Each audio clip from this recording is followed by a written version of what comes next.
Welcome to City on Tour Daily, sponsored by Nexen. And today we've come out and about. We're outside this incredible city mural that's at pitch 25, where currently a huge, brilliant fan event is going on, where we've welcomed fans from all over America to come and join us before tonight's pre-season friendly.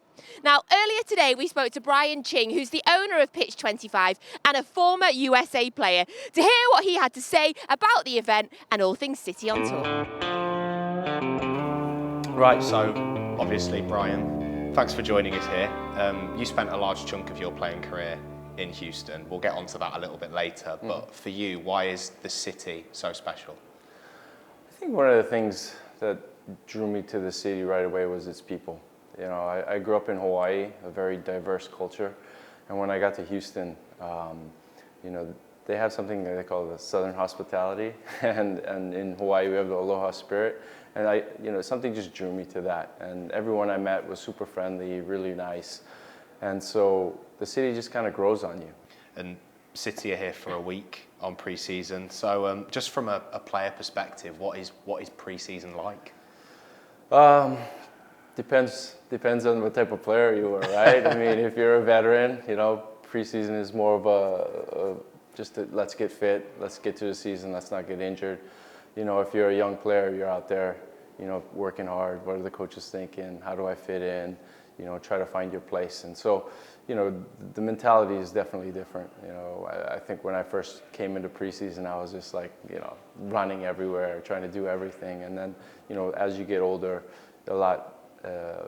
you know, gave a lot more mentorship to the young players, try to put them at ease, try to build more of a team community, the team camaraderie, and I think that's, you know, that's really important, you know, going into a long season. Absolutely. And moving on to your playing career, you obviously had a really successful spell in college. We'll call it soccer. I was going to say football, but soccer. Right. And then turned professional in 2001. Is that right, at LA Galaxy? Yes. So at that time, obviously, soccer was growing a lot in this country, but it still wasn't at the levels it's at today. So can you kind of just go into a bit about why you decided to pursue a career in it? Well, soccer. I tell you what, I wanted to be a professional surfer. I grew up in Hawaii and I failed miserably. My dad was a beach boy in Waikiki. My mom lived on the North Shore where all the big waves are. And it was one day my mom was driving. She was like, "Hey, you know, why don't you play sports?" I was like, "What's sport?" So she's like, "Soccer." I was like, "What's that?" You know, and she's like, "Well, this game you play with your feet." And I was like, "Well, if you coach, I'll play." And you know, after that first season, I fell in love with the game and was just a competitive person. And you know, it was like, "Hey, you know, you want to go to college? I need help, get a college scholarship." And I was like, "Oh, I'm okay at soccer, so let me try that." And it was pretty funny because the first time I've ever really learned about the EPL or that English Professional League was when I went to college.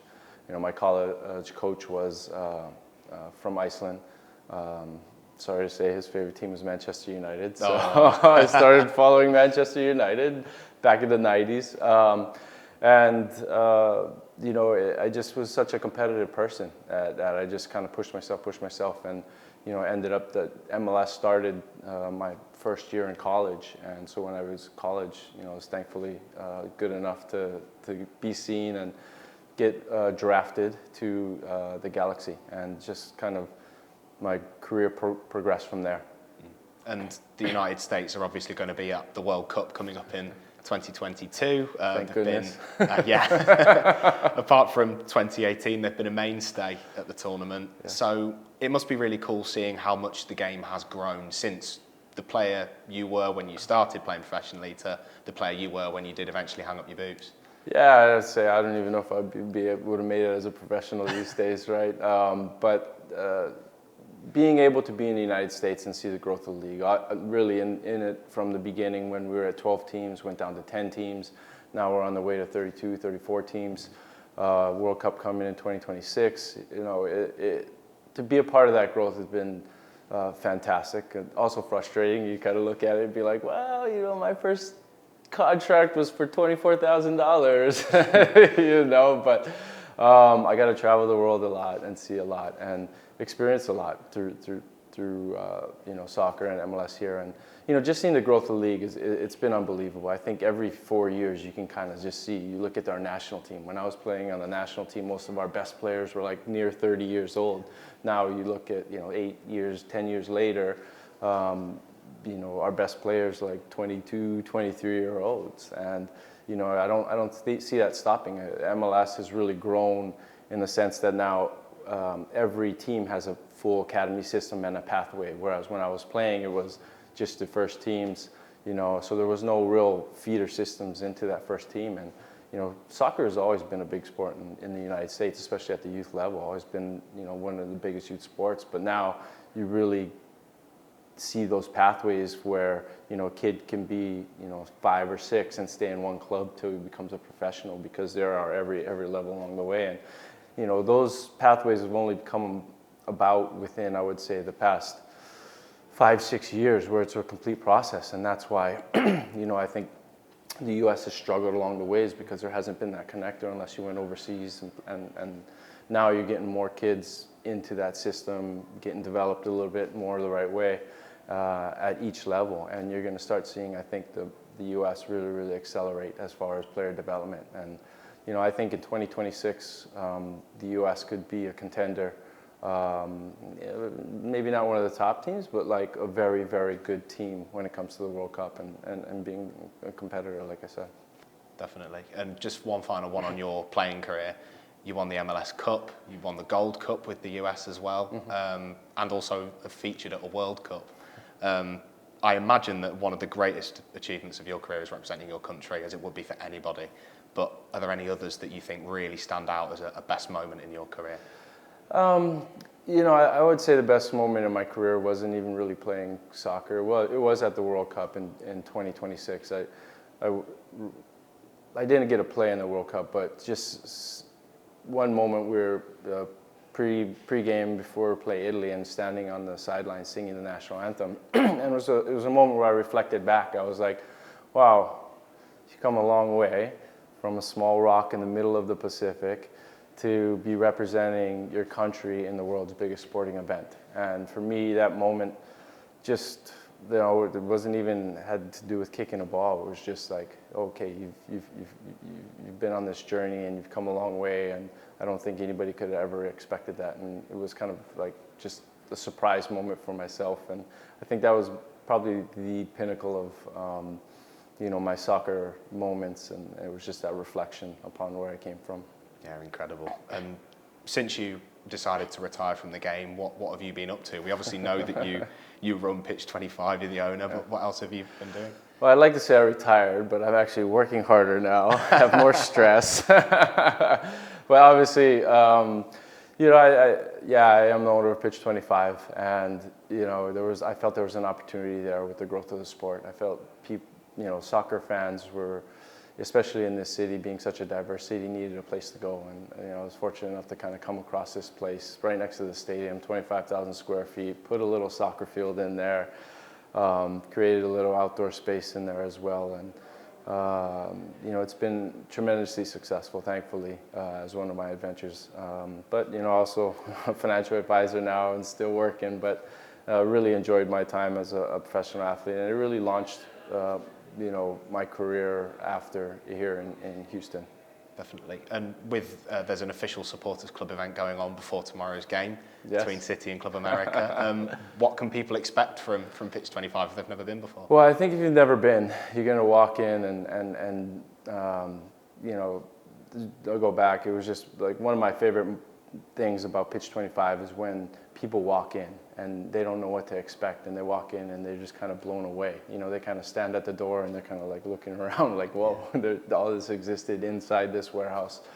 And it's pretty special. And another big thing for me regarding Pitch 25 is the way it brings people together, like the sport of soccer. When we had the World Cup there in 2018, you know, we had the English fans, we had the French fans, we had the German fans, we had the Brazilian fans, and everybody just came to celebrate. And it kind of reminded me of when I went to Germany in 2026 and just walked the streets.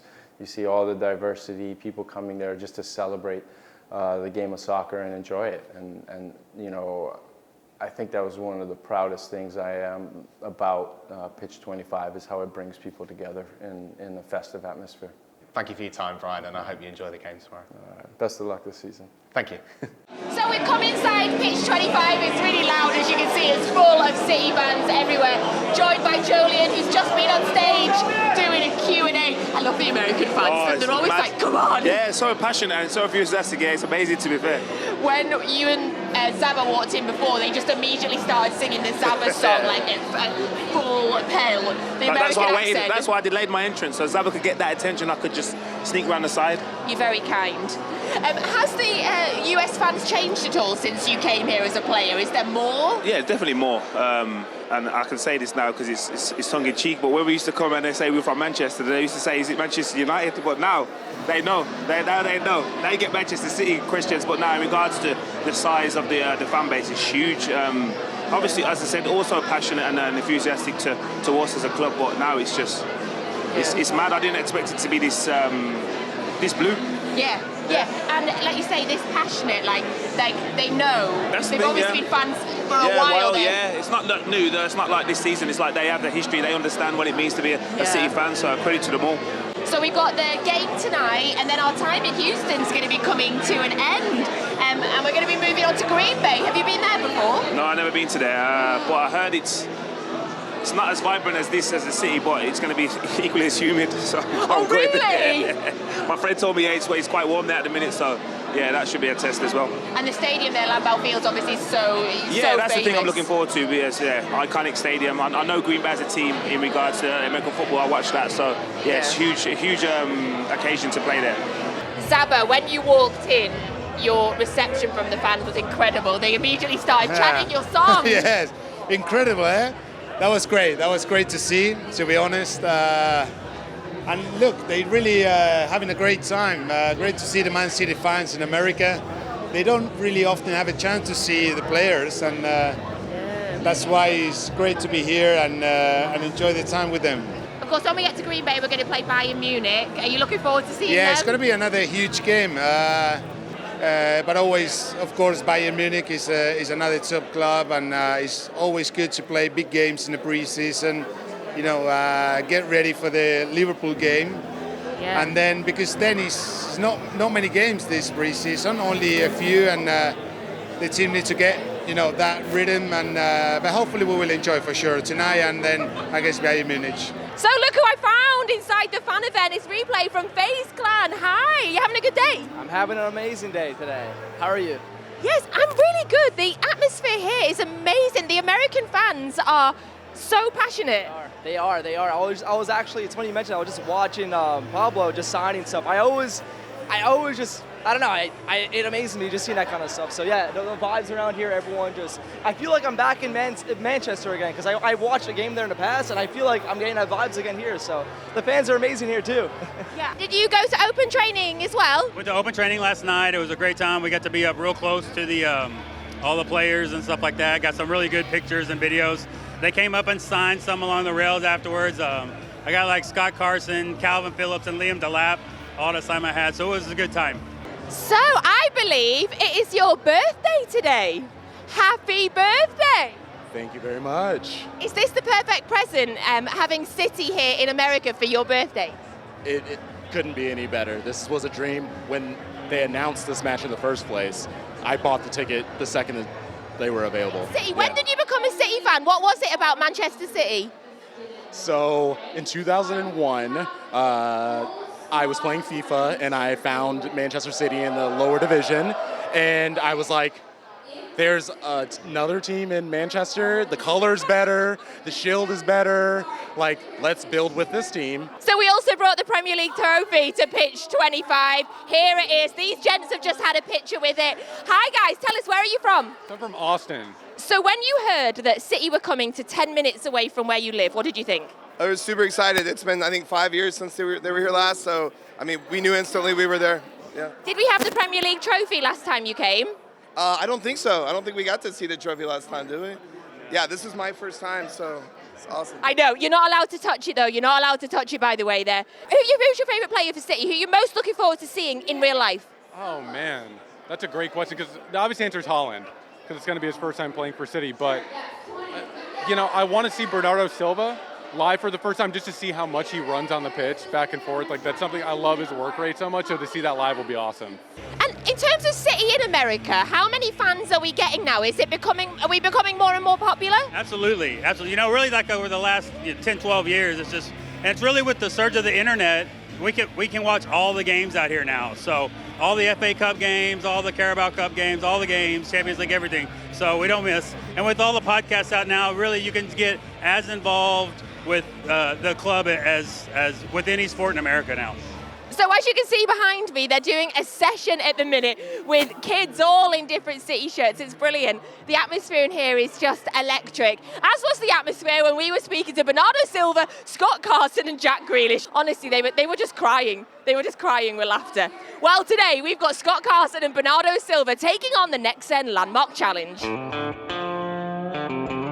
So now it's time for the Landmark Challenge, sponsored by Nexen. We've been playing this all week with all of our guests, and now it is time for Bernardo and Scott to take the challenge. So the first one is the Statue of Liberty. Bernardo, you go first. Pop it on the map where you think the Statue of Liberty is. Okay. Scott, if you think it's the same, you can go right on top of it. Yeah, that's pretty decent. That's pretty decent. It's a little bit low. I'm just going to push it up a little bit. But that's pretty decent. It's a good start. I'll give you a point for both of you on that one. Cheers, Bernie. Okay. Right, so it's just a little bit higher. So I'm going to take yours there and I'm going to put mine. Blue. There you go. Yep. Right, so the next one is the White House. You go first, Scott. Yeah, you go first, Scott, this time. And while you're kind of contemplating where it is, I need to apologise to the whole of America, because the other day when we did this, I said that Washington was in Virginia and then got a barrage of abuse on Twitter because it is not. Of course it's not. I've no idea. It's here. Okay. So Washington, D.C., or simply known as D.C., and it is the capital city and is a federal district. It borders Virginia and Maryland, and... You are way off, Scott. Yeah. But Bernardo, that's decent, yeah? To be fair, I'll give you that because the magnet's really big. So it's like below. So, Thank yeah. you. So, yep, so that is 2-1 to Bernardo. So the next one is Mount Rushmore. This is the most, I don't think anybody's got this right yet. My God, I've got no clue. Oh, Calvin got this one. But to be fair, I think he guessed. Say again, what's the name? Mount Rushmore. Mount Rushmore. I'd say this is probably... I don't know. Okay, you've gone there. Because it's San Francisco, Scott. they have there the... What's the name? Okay, The you've Yosemite. both popped it there in California, so you're both way, way off. Way off. The answer is actually here. But are we going to give either the point? They're pretty much... No points for that, guys. Sorry, no points. No, we don't deserve it. No points. Where is it? There. No, what's the name of the state? I don't know. You don't know. South Dakota. It's in... Bernardo, obviously, never heard of it. it's in South Dakota. I knew that. Yeah. I knew that as well. I just thought South Dakota was there. Yeah. So the next one is the Hoover Dam. This one I don't know where it is as well. The Hoover Dam. Do you want to go first? I've got no clue, Scott. Honestly. No, we don't have. The Hoover Dam. Okay, Bernardo. This looks quite dry, so. Oh, okay. Quite dry, so it's not there. Okay. Yeah. I like this. Dry, it must. I don't Deduction. know, it can be probably. I don't know. I'll go like dry. I'll go around the close to Vegas. Vegas is around here. Okay. Vegas is around here, so I'll go here. I don't know if it's right or not. Well, Bernardo David Attenborough's got it bang on. Yeah. It is, yeah, it's exactly there. I'm not even going to, I might just squidge it that way a little bit, but... It looks dry. Yeah. It's not close to... It's not close to... Yeah. If you go to Vegas on holiday, you can drive to it to see it. So, right, the next one is the Hollywood sign. Have you seen the Hollywood sign in real life? No. Okay, the Hollywood sign. I have. Do you want me to Should I go first then? Yeah, 'Cause you go know first it. then, Bernardo. I know where it is. Oh, Scott's. More or less. Okay, Bernardo. It's a bit too high. Yeah, he's right again. He's walloping you on this, Scott. Right, the Golden Gate Bridge. I know again. Yeah. I've been there. No. Oh, I've not. That's here. It's San Francisco. It is San Francisco. Do you know what I'm going to All right, brain box. How happy are you? You're absolutely. How happy are you? Right, the last one. Before I tell you, do you know what that is? Texas flag. Yes, Pablo Zabaleta thought it was Chile. Yeah. Yesterday I made the same mistake. That's why I know. I didn't know. So where are we? We are. I don't know exactly. I think it's either this state or this state. I think it's this. I'm not sure. I want to go here then. I'm not sure. I don't know if Texas is very, very big or not. It's massive. I think it's probably, you're right, yeah. Okay. Yes, you're both right. This is indeed Texas. But I think Bernardo Silva wins. Bernardo, I think so far, out of everybody that's played this week, you're definitely the best at this game. Congratulations. Apart from Calvin. Calvin, you got it right? Calvin did okay, yeah, but you're better. Yeah? You're better. Are you proud? Yes. Yes. Very proud. Bernardo Silva wins today's Landmark Challenge, sponsored by Nexen. Again was exquisite as De Bruyne advances towards the edge of the penalty area, keeps on going. De Bruyne hits the shot into the corner of the net. Welcome back, Kevin De Bruyne. You have been missed in the last 59 days. He tiptoes forward, he gets to the edge of the D, and he thumps it into the right corner of the net as he was looking at it, and Ochoa could not get near it. So I'm so excited to say that joining me pitchside at the NRG Stadium, it is Alex Caruso of the Chicago Bulls. Welcome! Thank you so much for coming down and joining us. Yeah, no, I'm excited to be here. Thanks for having me. I love the fact that you're here in your city shirt. Yeah, well, I thought about wearing the old one, but I figured I could find a new one, and this little maroon collar it's nice, so I was looking forward to it. Have you seen the new away one yet? I have, the red Nice, and black. right? It's sleek as well. It's pretty sleek. I like it too. So I know that you're a proper City fan, but I'd love to know, how did you get into supporting City? Where did you discover us? So, fun fact, I didn't watch or enjoy soccer until about 2011. 2012, my freshman year of college, I had a buddy who lived with his older brother, and his older brother and his friends were City fans, and so they sat us down in the mornings. We'd get breakfast tacos, play FIFA, and start watching City, and I was hooked. You know, ever since then, we've been watching for about a decade now. And I have more affection for this than pro sports in America. So you started supporting us in the first season that we won the Premier League. Yeah, the year that we won it, I was like, okay, it seems like a good team, I guess. So maybe so is it a coincidence or are you a good luck charm? It might be me. I don't want to take claim, but it might be. Yeah, I think so. I'm glad that you're here. Yeah. You of course play for the Chicago Bulls, but you're on your off season at the minute. You're from Texas though. Yes, I am. I grew up about an hour and a half from here. So when you found out that your club were coming to Texas, how happy were you? Well, I had two great chances to see them because you're going to Green Bay a couple of days from now, and Chicago's about 2 hours from there. I live in Austin now, which is a couple hours from here, so I knew one way or another I was gonna make a game. Have to. We need to get you over to Manchester as well to see a game over there. That's next on the bucket list. That's next on the checklist to get done because watching through TV is a lot of fun, but I know the atmosphere over there is just different. Well, it's an open invite, obviously, to come to Manchester. I appreciate that. Anytime you want. What have you made of the first half? It's been great. I was just making a point earlier that it looks a lot more intense than a preseason friendly. Club Americas, they play hard. They're obviously one of the better teams in their league in Mexico, and I mean, City is City. You know, you see the on-ball dominance that they always have, and then Kevin with the first half brace. That's always nice to see too. Kevin is not messing around. Like, it's the first preseason It's game. preseason. He makes it look so easy, but that's who he is. That's just who he is. And of course, I know that you and Kevin did an interview together a couple of years ago. How was that? It was great. We did it when the pandemic with COVID started. I think Bleacher Report got us connected, and just chatting with him, I think we have a similar personalities, pretty laid back. And then once we get on the pitch or on the court, it gets a little fiery. It kind of switches, takes a 180, but. Great guy, great human, but also a great footballer.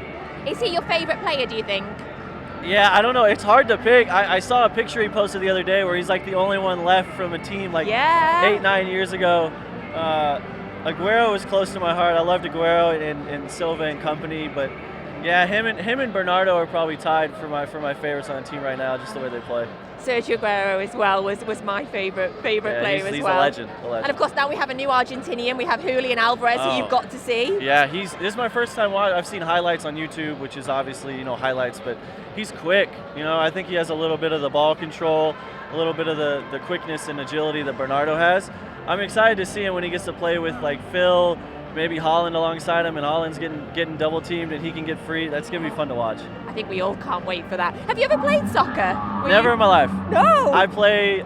We would go to the recreational fields in college and just kind of kick it around, but never played. Like I said, I wasn't a soccer fan until about 2011, 2012. Okay. Well, Kevin, we did a basketball challenge with him a couple of days ago. So in the hotel they have a basketball court. Oh yeah. Kevin was really good. He won. He beat the other players. I saw he made a couple putts on the video on the Instagram channel too. He's good at everything. That's just Kevin De Bruyne. And then we did like a quiz challenge with him, and he won that as well. Yeah, if he golf, American football, baseball, I'm sure he could do anything if he wanted to. Yes, yeah. I'm sure he could. I imagine that he can. He does seem to be one of those people. Do you think that because obviously you're world-class athletes, do you have a mutual respect for each other in terms of what it takes to get to that level? Yeah, definitely. And just, I mean, you perform your best in the biggest games. That's kind of what it's about. And I mean, every time there's a big game, whether it's Liverpool or a United Derby or a Champions League game, he always shows up and plays his best, and that's kind of what I admire the most about him and a lot of these guys is, when important games come up, they bring their best out. Alex, thank you so much for coming down. We're so thrilled that you got a chance to see us. It was a great Come talk. to Manchester. I will. I'm going to put it in the calendar for sure. Lovely. And ladies and gentlemen, Alex Caruso of the Chicago Bulls, big City fan. So that's it for City on Tour Daily, presented by Nexen. We hope you've enjoyed it as much as we have, as much as the players have as well. Now we're off to Green Bay to face Bayern Munich. This is Manchester City. Legends don't arrive here, legends are made here. Winning 6 titles in 10 years with drama at every turn.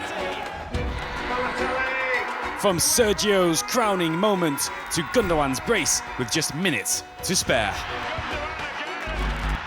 3 statues are already standing outside the Etihad Stadium, but the journey didn't start with these icons. The club's history is long and storied, with another statue on the way.